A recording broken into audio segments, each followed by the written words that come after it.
and now they're coming this way. There may not be a bigger advocate for Houston's East End than Roy Zermino. We've been in this neighborhood about 40 years. And when I asked him about the parks here, Zermino didn't exactly brag. We need more. And the ones you got, what condition are they in? I would say adequate. I wouldn't say great. A quick survey of Houston parks near his home shows 2 are just wild, overgrown green spaces. One bills itself as a nature walk, but there's a trash can full of beer and sleeping supplies on the picnic table. Some soccer fields here have just as much dirt as grass, and there's no net on some of the goals. Where's the bayou? My bayou's right over behind these trees. Which is part of the reason Zermino is so excited about a new city hike and bike trail expected to start at the end of his street. You like the idea? I think it connects areas that have nothing. 7 years ago, Houstonians voted to pair $100 million of your tax dollars with at least $110 million donated dollars to build Bayou Greenways 2020, a ring of hike and bike trails around our city.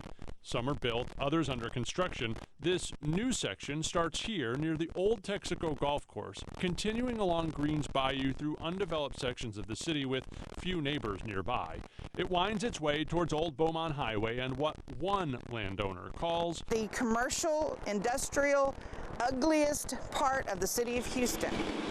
Deirdre Jordan owns land at the other end of the trail section, and she can't think of a worse way to spend a public dollar. It's a waste. Total waste. Jordan's property is right next to the bayou, a parking lot with rental spaces for 600 tractor trailers. It's just down the street from a 500-bed halfway house for recently released felons and right across the street from the city's largest landfill, a towering mountain of Houston's trash that would also be right along this new hike and bike trail. You cannot hardly breathe, and you don't want to open your mouth because that's how disgusting it is around here. But what really bothers Jordan is that to build this section of trail, the Houston Parks Board says it wants to buy part of her property. If she won't sell, she's nervous the Parks Board will take it with eminent domain. She already has letters from the Parks Board demanding access for a survey. Do you know who the Houston Parks Board is? No. The Parks Board is appointed by the mayor and manages all sorts of improvement projects. This ring of trails is just one of them. After a week of emailing and asking the Parks Board for an interview about how they spend your money, their private PR agency turned us down. The Parks Board won't tell us how much this portion of trail will cost, we've asked several times, or if they plan to use eminent domain to take some land. Through a PR person, your Parks Board did say, our preference is always to acquire land through voluntary transactions, and we've been fortunate so many of our neighbors have embraced the Greenways project by donating or voluntarily selling property to be used for greenways.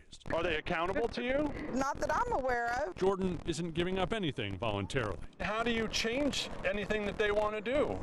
I don't know. Legal filings make it clear an eminent domain condemnation is a possibility on Miss Jordan's land, but no decision has been made. The Parks Board and City of Houston have used it for portions of this trail in the past. They won't tell us, though, how often they've used it.